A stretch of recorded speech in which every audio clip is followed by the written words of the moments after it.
విధంగా వాడుతుంటారు. ఇక్కడ ఈనాటి గోపబాలిక యొక్క భవనం అద్భుతమైనటువంటి భవనం. తూ మణి, పరిశుద్ధమైనటువంటి మణులతోటి నిర్మించినటువంటి భవనం అని కదా మనం అనుకున్నాం. అంటే ఇది ఎట్లాంటిది? ఈవిడికొక మాణిక్య భవనం ఉంది, భగవంతుడికొక మాణిక్య భవనం ఉంది. భగవంతుడి యొక్క మాణిక్యాలు నిర్మలమైనవి, ఈ గోపబాలిక యొక్క భవనాలు పరిశుద్ధమైనవి. పరిశుద్ధి, నైర్మల్యము ఇవి రెండు మనకి పర్యాయ పదాల్లో అనిపిస్తుంటాయి, కానీ కాస్త తేడా ఉంది అని అంటారు తెలిసినటువంటి పెద్దలు. ఏమిటా తేడా? సహజమైనటువంటి శుద్ధి ఉంటే అది పరిశుద్ధి అంటాం.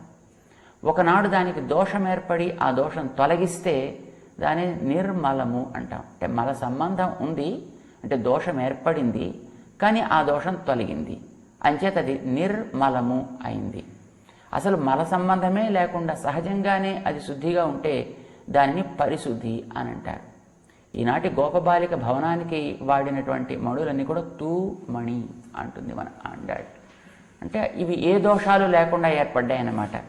అంటే ఇల్లు కట్టుకోవడానికి మన వాళ్ళు పెద్ద పెద్ద కర్రలు తెచ్చుకుంటూ ఉంటారు, పెద్ద పెద్ద లాగ్స్ లాంటివి తీసుకొచ్చి వాటిని ఇంటికి ఏ ఏ ఏ ఏ సైజుల్లో కావాలో ఆ సైజు గుమ్మాలకి, తలుపులకి, గడపలకి, కిటికీలకి వాటిని సక్రమంగా కట్ చేసుకుంటారు. అయిపోయిన తర్వాత మిగిలినటువంటివి కొన్ని ఉంటే అలాంటి వాటిని ఏదో కాస్త ఇటు అటు సవరించుకుని, కన్నాలు అవి ఉంటే వాటిని కాస్త పూడ్చుకుని, ఏమైనా కాస్త లోపాలు ఉంటే వాటిని కూడా సవరించుకుని, వాటిని ఎక్కడో వెనకాల ఉండేటువంటి ఒక అవుట్ హౌస్ లాగానో, లేకపోతే ఎవరైనా తమ దగ్గర సేవకులు ఉండడానికి పనికొచ్చేటటువంటి భవనాల కిందో, లేకపోతే చిన్న చిన్న రూమ్స్ కిందో వాటిని నిర్మాణం చేస్తుంటారు. అవి రెండవ కేటగిరీకి చెందినవి అన్నమాట. తాము భవనం కట్టుకునేది మాత్రం మొదటి కేటగిరీకి చెందినవి అన్నమాట. శ్రీకృష్ణుడి యొక్క భవన నిర్మాణం చేద్దామని నందగోపుడు సహజమైనటువంటి శుద్ధి కలిగిన మణులు పట్టుకొస్తే వాటిని జాగ్రత్తగా కోసిన తర్వాత వాటితోటి ఈమె భవనం కట్టాడు, మిగిలిన వాటితోటి తన భవనం కట్టుకున్నాడు. ఇది ఒక స్వారస్యం అన్నమాట. ఏమిటా స్వారస్యం? మణి సహజమైన కాంతి కలది. సహజమైన కాంతి కలిగినది ఆత్మ, పరమాత్మ. ఈ రెండు తత్వాలు సహజమైనటువంటి జ్ఞానం కలిగినటువంటి ద్రవ్యాలు. అంటే ఆత్మకి జ్ఞానం ఒకరు ఇవ్వాల్సిన అవసరం లేదు, దానికి సహజంగానే అది ఒక ధర్మంగా ఉంటుంది. పరమాత్మ కూడా జ్ఞానం ఎవరు ఇవ్వాల్సినటువంటి అవసరం లేదు, దానికి అది సహజమైనటువంటి ధర్మంగా ఉంటుంది. కనుక ఆత్మ, పరమాత్మ అనే రెండిటిని కూడా మణితోటి పోలుస్తారు. సహజమైన కాంతి కలిగిన ద్రవ్యం మణి, సహజ జ్ఞానం కలిగినటువంటి ద్రవ్యం జీవుడు, పరమాత్మ కనుక. అయితే ఈ జీవుడికి పరమాత్మకి మధ్య ఒక రకమైనటువంటి బంధం ఉంది, ఎడతెగని బంధం. ఓంకారంలో ఆ అంటే పరమాత్మ, మా అంటే జీవుడు, ఈ రెంటికి విడరాని సంబంధం ఉంది అనేది మధ్యలో ఉండేటువంటి ఉ అనే అక్షరం తెలియచేస్తుంది. ఈ ఇరువురికి ఉండేటువంటి సంబంధం ఏ సంబంధం అంటే ఒక సంబంధం కాదు, 9 రకాల సంబంధం ఉంది అని అనడానికి ఆ మణి అనేటటువంటి సంకేత శబ్దాన్ని మన ఆండాళ్ వాడుతుంది.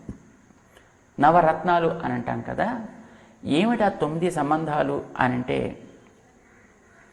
మొట్టమొదట ఈ జీవుడు పరమాత్మకే చెంది ఉండువాడు, అంటే పరమాత్మని కారణంగా కలిగి ఆ పరమాత్మ వల్ల వీడు ఏర్పడ్డ దేహం కలవాడు కనుక ఆయన తండ్రి, ఈ జీవుడు అతడికి సంతానం లాంటి వాడన్నమాట. కానీ పితా పుత్ర సంబంధం అని అంటారు. జీవుడికి కావలసినటువంటివి ఇవ్వటం, అవసరం లేని తొలగించడం, ఇవి చేస్తే వాడిని రక్షకుడు అంటారు. ఈ జీవుడికి కావలసిన రక్షణనంతటినీ కలిగించేటటువంటి వాడు సాక్షాత్తు పరమాత్మే. లోకంలో మనకి తాత్కాలికంగా కొందరు రక్షణ చేస్తున్నట్టు కనిపించిన వారి ద్వారా ఆ రక్షణ కలిగించేది ఈ జీవుడికి ఉండేటటువంటి శాశ్వతమైనటువంటి రక్షణ కలిగించగలిగిన వాడు పరమాత్మే. కనుక ఆయన రక్షకుడు, ఆయన రక్షణలో ఒదిగి ఉండదగినవాడు జీవుడు. కనుక రక్ష్య రక్షక భావ సంబంధం ఒకటి. చెందినది జీవుడు ఎప్పుడు పరమాత్మకే, ఆయన్ని విడిచిపెడితే వీడు ఉండడం అనేది ఉండదు. ఈ జీవుణ్ణి తనవాడుగా కలిగినవాడు పరమాత్మ కనుక ఆయన శేషి అని అంటారు. ఆయనకే చెంది ఉండడాన్ని శేషము అని అంటారు. జీవుడు శేషము, పరమాత్మ శేషి. కనుక ఇరువురికి ఉండే సంబంధం శేష శేషిభావ సంబంధము అని అంటారు. ఈ జీవుణ్ణి భరించగలిగేటటువంటిది ఎప్పుడు కూడా పరమాత్మే. ఒక జీవుడు కాదు, ఈ లోకంలో ఉండేటటువంటి జీవరాశిని అంతటినీ భరించేవాడు పరమాత్మ. భరించేవాడిని భర్త అంటారు. భరణకు లోబడి ఉండేటటువంటి దాన్ని భార్య అని అంటారు. పతి భార్య కొంచెం తేడా ఉందంటారు మనకి శాస్త్రం తెలిసినటువంటి పెద్దవాళ్ళు. అంటే వ్యవహారంలో అట్లా లేదు, కానీ అది అన్ని చోట్ల మనం వర్తింప చేసుకోని అవసరం కూడా లేదు, కానీ తెలుసుకుని ఉంటే మంచిది అనడం కోసం మనం దీన్ని ప్రస్తావించుకుంటున్నాం. సాధారణంగా ఒక వ్యక్తి తాను చేసేటటువంటి ధార్మిక కార్యాలన్నిటికీ తనతో పాటు పాల్గొనడానికి అర్హత కలిగేట్టుగా ఉండేటటువంటి వ్యక్తిని పత్ని అని అంటారు. అంటే పతికి ధర్మకార్యానికి తోడ్పడేది అని అర్థం. ఒకవేళ అలా కాకుండా ఇంకా ఇతరత్ర ఎవరైనా ఉన్నారనుకోండి, వారిని పోషణ మాత్రం తను చేస్తుంటాడు కనుక వారిని భార్యలు అని అంటారు. అంటే వారందరికీ యజ్ఞంలో ధార్మిక కార్యాల్లో కూర్చుని చేసేటటువంటి అర్హత ఉండదు, కానీ వారందరూ కూడా ఇతనికే చెంది ఉంటారు. అంచేత భార్య అని ఎవరినైనా పరిచయం చేయడం కొంచెం ప్రమాదకరమైన విషయం. పత్ని అని పరిచయం చేస్తే మంచిది అని అంటుంటారు. చాలామందికి ఈమె నా భార్య, ఈమె నా భార్య అని అంటుంటారు, కానీ అలా అనడం అంత శ్రేయస్కరం కాదు అనేటటువంటిది శాస్త్రం తెలిసిన వాళ్ళు ఆడేటటువంటి ఒక వ్యవహారం. ఇక్కడ ఈ జీవులందరూ కూడా భగవంతుడి యొక్క భరణకి లోబడి ఉండేటటువంటి వారు కనుక అందరూ కూడా భార్య స్థానీయులే. ఆయనే భరిస్తే ఉండేటటువంటి వ్యక్తులు ఈ జీవులంతా. కనుక భర్తృ భార్య సంబంధం కూడా జీవుడికి దేవుడికి ఉన్నది. దీన్ని స్మరింప చేయటానికే స్త్రీ ప్రాయం ఇతరత్ సర్వం జగత్ అని మన వాళ్ళు వ్యవహరిస్తూ ఉంటారు. జ్ఞానం ఉన్నందుకు జీవుడికి తెలుసుకోదగినటువంటి తత్వం పరమాత్మే. ఆయన సహజమైనటువంటి రూపంలో ఉంటాడు, ప్రకృతికి అంతర్యామిగా కూడా ఉంటాడు. కనుక జ్ఞానానికి పర్యవసానం పరమాత్మ కావాలి. అంచేత పరమాత్మని జ్ఞేయుడు అని అంటారు. జీవుడు తెలుసుకోవలసిన వాడు పరమాత్మని.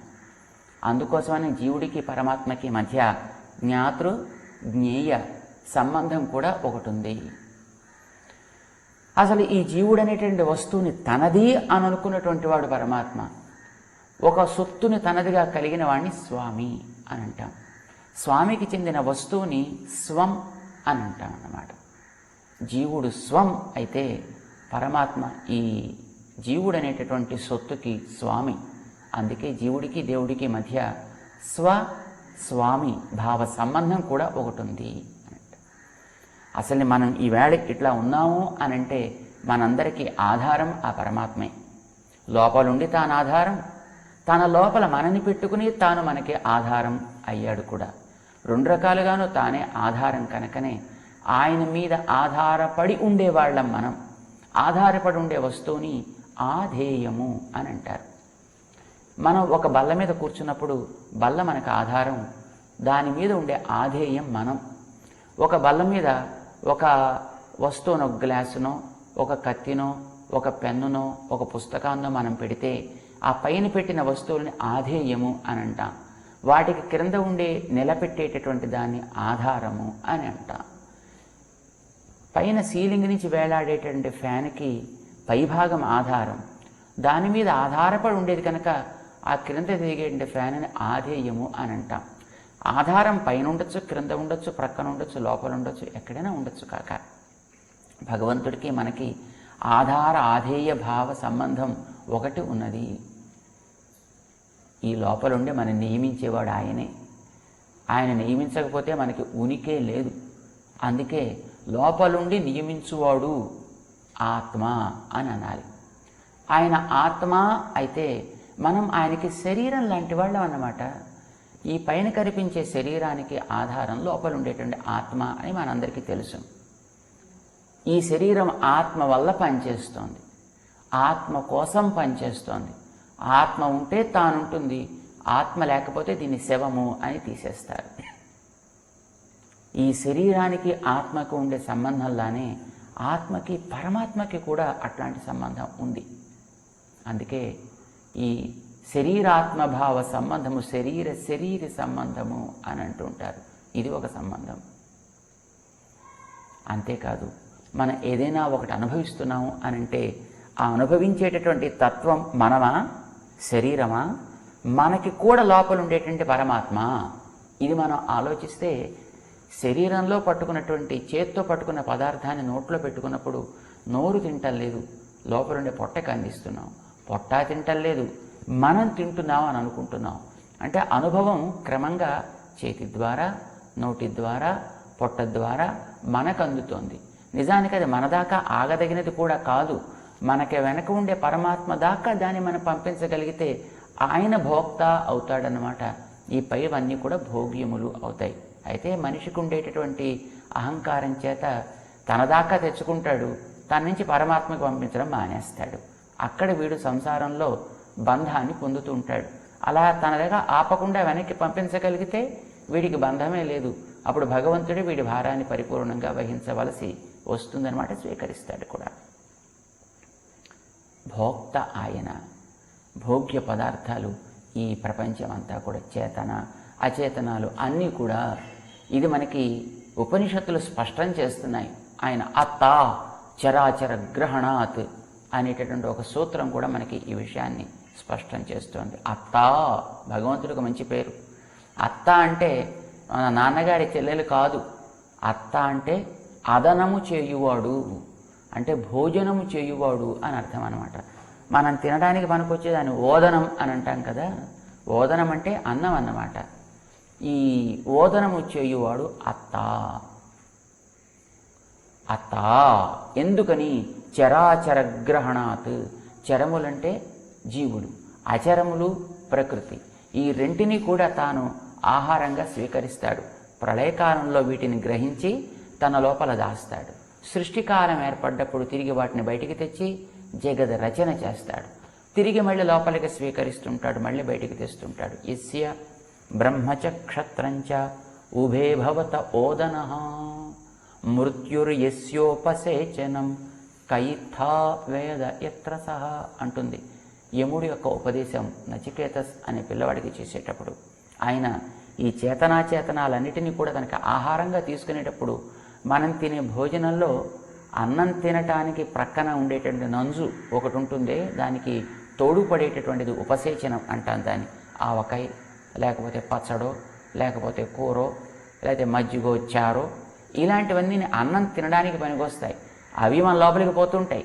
వాటితో పాటు అన్నం కూడా లోపల తీసుకోవడానికి మనకు తోడుపడతాయే. దీనికి ఉపసేచనము అని అంటారన్నమాట. మృత్యువుని ఉపసేచనంగా చేసుకుని ఆ పరమాత్మ ఈ చేతనాచేతనాల అన్నింటినీ కూడా, అంటే ఈ లోకంలో కనిపించే చిన్న కీటం దగ్గర నుంచి బ్రహ్మ దాకా అన్నిటిని దానికి ఆహారంగా గ్రహిస్తాడు ఆయన.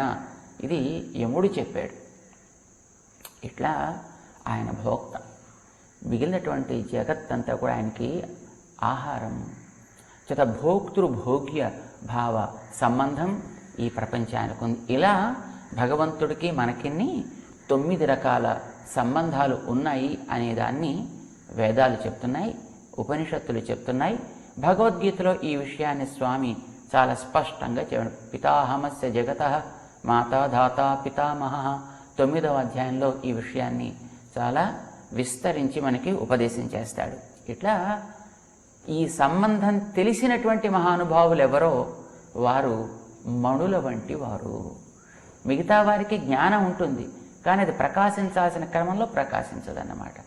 ఎవరికి ప్రకాశిస్తే దాన్నే కదా మనం గుర్తించగలుగుతాం. ఆ మహానుభావులు మనకు కూడా ఆ ప్రకాశాన్ని కలిగింపచేయగలుగుతారు కూడాను.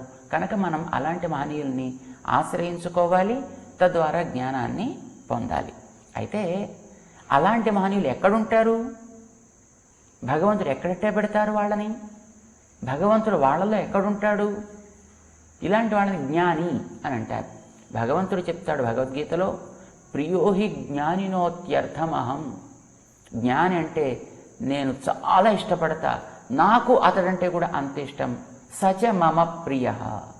నాకు అతడంటే భలే ఇష్టం, నేనంటే అతనికి కూడా అంత ఇష్టం.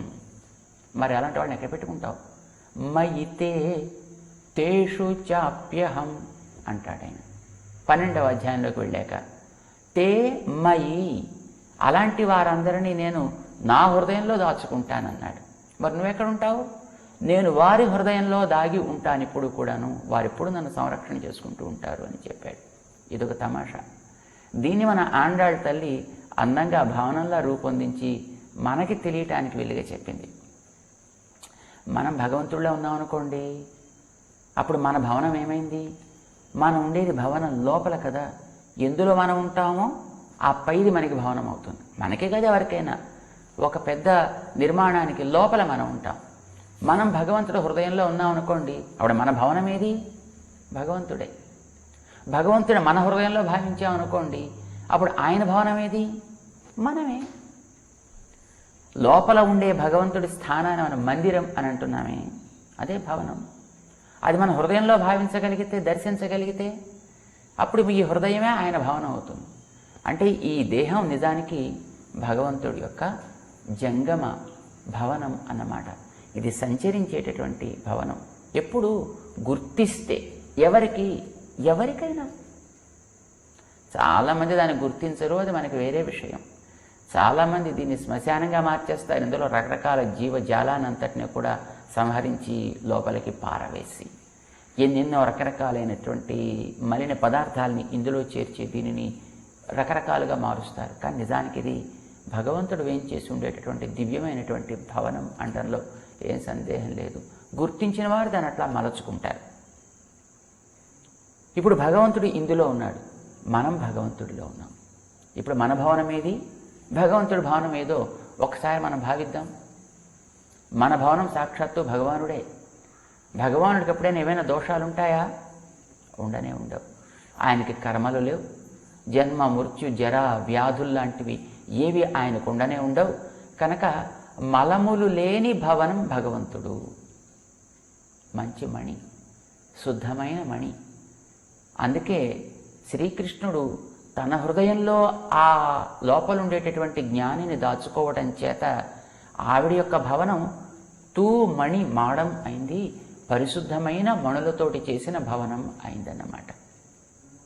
మరి భగవంతుడి భవనం ఏది? మిగిలినటువంటి ఈ కోసివేసిన, ఆ రకంగా కోసివేసిన కన్నాలు మూసినటువంటి మణులతోటే కదా తాను భవనం నిర్మాణం చేసుకున్నాడు. అంటే తాను ఎందులో ఉంటున్నాడు? మన హృదయాల్లో ఉంటున్నాడు. మనం ఎట్లాంటి వారం? ఈవేళ కర్మబంధంతో ఉన్నవాళ్ళం, మురికి కూపాల్లో ఉన్నవాళ్ళం. ఆయన్ని శరణాగతి చేసిన తర్వాత ఈ మురికిని తొలగించి, ఈ కర్మబంధాన్ని తొలగించి క్రమంగా ముక్త జీవుడిగా తన సన్నిధానానికి చేర్చుకుంటాడు. అంటే ఈ భవనంలో తాను కూడా ఉన్నాడు. కానీ ఇది పరిశుద్ధ భవనం కాదు. మనం పరిశుద్ధులమా? కాదు, మనం నిర్మలులము. భగవంతుడు అనుగ్రహిస్తే, లోపల మాలిన్యాలు తొలగితే అప్పుడు. అంటే ఇక్కడ మాలిన్యాలు తొలగించి తాను ఇందులో ఉంటున్నాడు కనుక ఆయన భవనం సెకండ్ హ్యాండ్ భవనం అన్నమాట. అంటే 2వ తరగతికి చెందినటువంటి మణులతోటి నిర్మాణం చేసుకున్నటువంటి భవనమే మనము, ఈ జీవులు అందరూ కూడా తనకి భవనం. తేషు చాపి అహం అని కదా ఆయన చెప్పుకున్నాడు. అందుకోసం ఇందులో తాను ఉంటున్నాడు.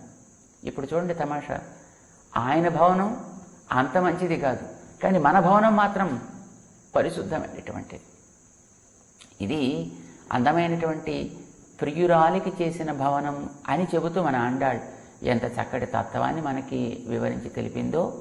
ఈనాటి గొప్ప బాలిక అట్లాంటి గొప్ప జ్ఞానం కలిగినటువంటి మహనీయురాలు, భగవంతుడి యొక్క హృదయంలో నిత్య నివాసం చేస్తుండేటటువంటి మహనీయురైనటువంటి ఒక జ్ఞాని అన్నమాట. అందుకే అలాంటి వారిని స్మరించుకున్న, వారి యొక్క భవనాన్ని స్మరించుకున్న, ఆ భవనపు పరిసరాల్ని స్మరించుకున్న, ఆవిడతో ఒక సంబంధం నమకు కలిగిన, తాను తరించే, తన వారందరూ తరించే అనేటటువంటి గొప్ప జ్ఞానం కలిగినది ఈమె. మన పూర్వాచార్యులు ఒకరు చెప్తారు, మానవుడు తరించడానికి పెద్దల యొక్క దినచర్య స్మరణం మనం చేసినా చాలు. అందుకే మన వారు ప్రతిరోజును ఉదయం ఆహారం తీసుకునే ముందర మన పూర్వ ఆచార్యుల యొక్క దినచర్యని నియతంగా స్మరిస్తుంటారు. పూర్వ దినచర్యని, ఉత్తర దినచర్య అని రోజు తలుచుకుంటూ ఉంటారన్నమాట. మన గోదాదేవి ఈవేళ గోపికని లేపుతూ ఆ రకమైనటువంటి స్మరణ చేస్తోంది.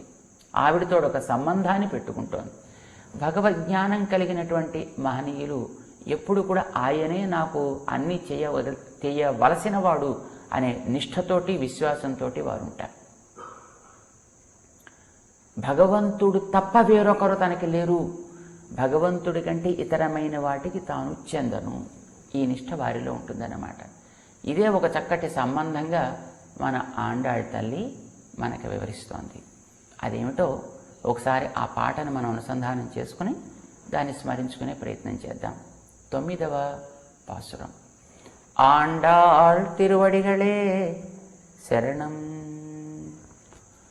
தூமணி மாடத்து சுத்தும் விளக்கெரிய தூபம் கமழ துயிலணை மேல் கண்வளரும் மாமான் மகளே மணிக்கதவன் தாழ்த்திரவாய் மாமீர் அவளை எழுப்பீரோ உன்மகள்தான் ஊமையோ அன்றிச்செவிடோ அனந்தளோ ஏமப்பெருந்துயில் மந்திரப்பட்டாளோ மாமாயன் மாதவன் வைகுந்தன் என்னென்று நாமம் பலவும் நவின்று ఏలోరెంబావాయి.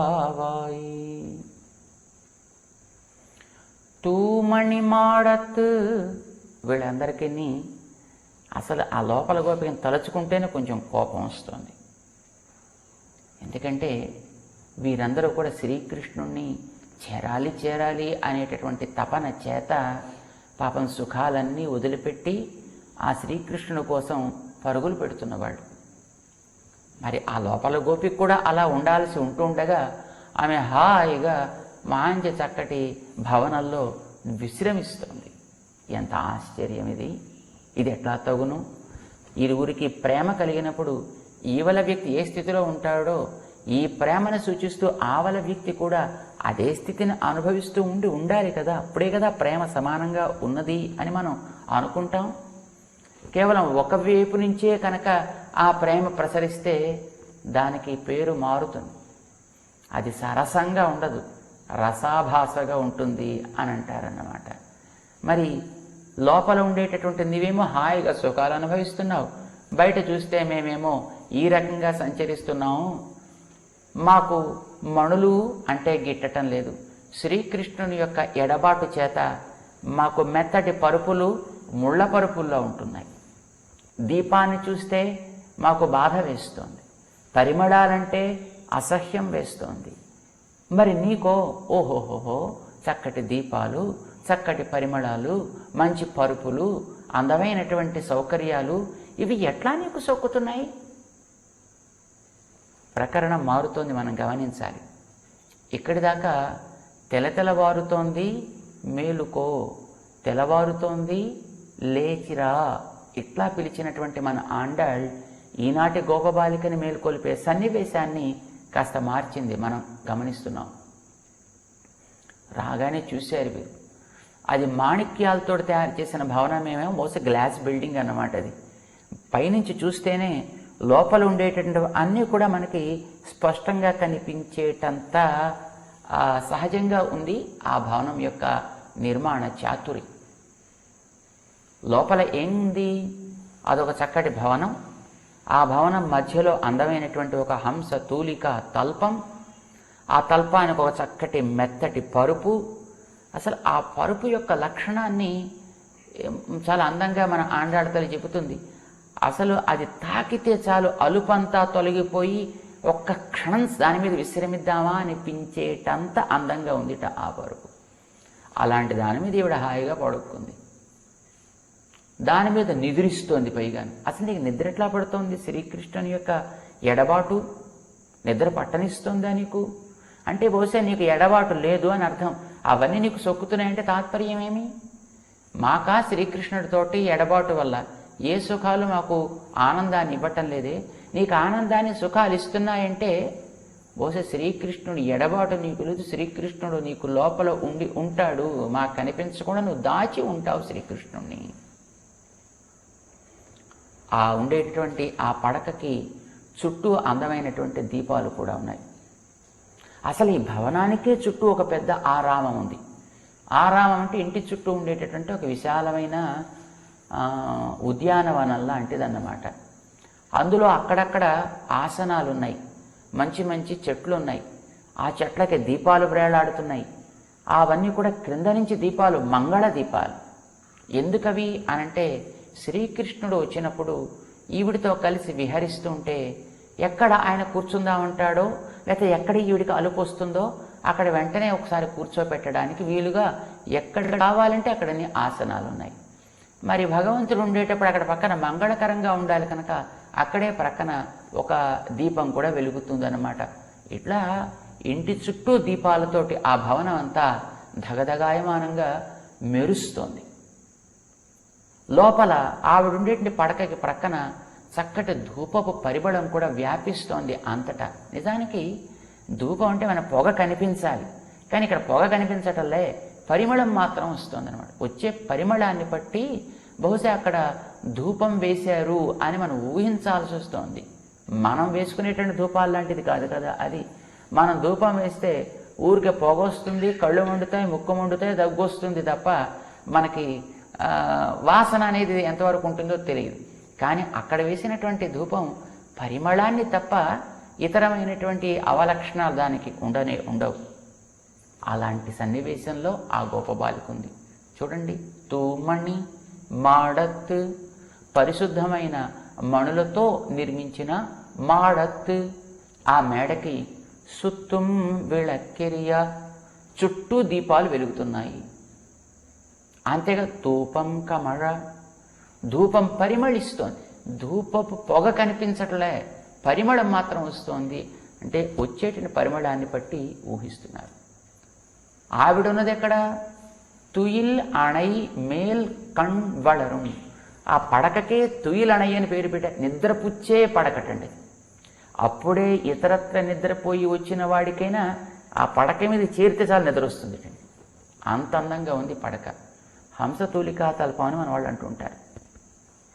హంసతూలికా తల్పం అంటే హంస యొక్క ఈకలతోటి తయారు చేసిన పడక అని అభిప్రాయం, కానీ కాదు. హంసతూలికా తల్పం అంటే అది వేడిగా కావాలంటే వేడిగా మారుతుంది, చల్లగా కావాలంటే చల్లగా మారుతుంది, మధ్యలో ఎత్తు కావాలంటే మధ్యలో ఎత్తు అవుతుంది, లేదు మధ్యలో పల్లం కావాలంటే పల్లం అవుతుంది, ఒక పక్కన ఎత్తు కావాలంటే అటుపక్కనే ఎత్తు అవుతుంది, లేదు మరొక పక్కన పల్లం కావాలంటే అటు పల్లం అవుతుంది.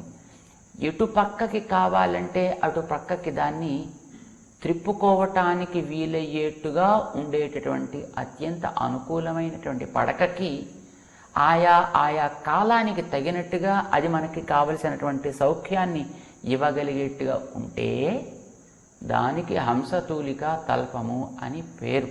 తుయిలణెమేల్ కణ్వళరం, అక్కడ హాయిగా నిమీలిత నేత్ర అయి ఈవిడ ఉంది. మన వాళ్ళకి ఒళ్ళు మండుతోంది, కోపం వస్తోంది. మామాన్మగళే, ఓ మేనత్త కూతురా అంటే ఆవిడతో ఒక దేహ సంబంధాన్ని మన ఆండాళ్ భావిస్తోందనమాట.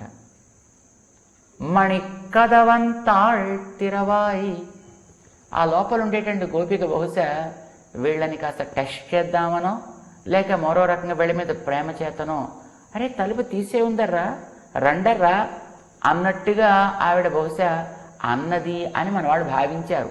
దానికి లోపల గోపిక ఏమీ మాట్లాడినట్టుగా మనకు కనిపించదు, కానీ వీళ్ళు చేసేటటువంటి సంబోధనని బట్టి మనకు అనిపిస్తుంది. ఆవిడ బహుశా తీసే ఉంది అన్నట్టుగా అని ఉంటుంది. తీసి ఉంటే మేమా తలుపు తీసుకు లోపల రావాల్సింది, కానీ కాదు. కాక మమ్మల్ని ఆక్షేపించడానికి నువ్వు చేస్తున్నావా? దుర్యోధనుడి సభలో తలుపేదో, గడియేదో, నేలేదో, నీరేదో, గోడేదో, దారేదో తెలియకుండా అవమానం పాలైనట్టుగా దుర్యోధనుడు, నీవు కూడా మేం తలుపెక్కడో గడి ఎక్కడో అన్నీ మాణిక్య భవనం కదా, తలుపులు మాణిక్యములే, గడియలు మాణిక్యములే, అన్నీ మాణిక్యములే కనుక ఎక్కడ ఏది స్పృశించాలో, ఏది తలుపో ఏది గడియో మాకు తెలియకుండా ఉంది. ఈ కాలంలో నిర్మించేటటువంటి అల్ట్రా మోడర్న్ భవనాల యొక్క ద్వారాల్లా ఉంది కాబోలు. చేత మాకు ఎక్కడే ఉందో మాకేం తెలియట్లేదు. మేం తీసుకోవడానికి ఇది